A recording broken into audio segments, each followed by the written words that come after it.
44,64% contro 61,16%. È tutto in questo raffronto tra oggi ed il 2020 il quadro impietoso dell'affluenza al voto in Veneto per le elezioni regionali, un tonfo di oltre 16 punti percentuali che fotografa la poca affezione dei cittadini alla partecipazione ed il fatto che il partito dell'astensione è quello della maggioranza assoluta. Nessuna provincia raggiunge il 50%, record si fa per dire di votanti nella provincia di Padova che raggiunge il 49%, seguita da Vicenza 45,1%, Verona 44,7%, Venezia 44%, Treviso 43,7%, Rovigo 41% e fanalino di coda Belluno con il 35,2% dei votanti, anche se nel bellunese l'elevata presenza di residenti all'estero ha un peso rilevante sul dato dell'astensione.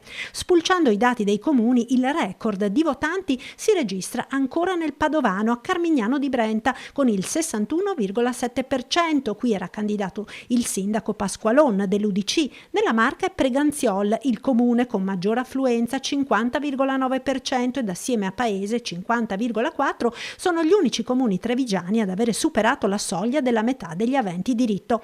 Situazione simile nel veneziano con due comuni che hanno superato di pochissimo il 50%, Marcon e Fossò. In provincia di Verona il primo posto dei votanti va a Velo Veronese con il 57,6%.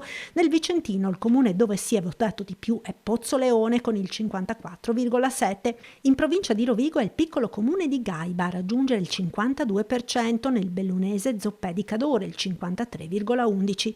In assoluto il record negativo di votanti va al comune bellunese di Soverzene dove ha votato appena il 18,6% degli aventi diritto, poco sopra il 18,8% di Cibiana di Cadore.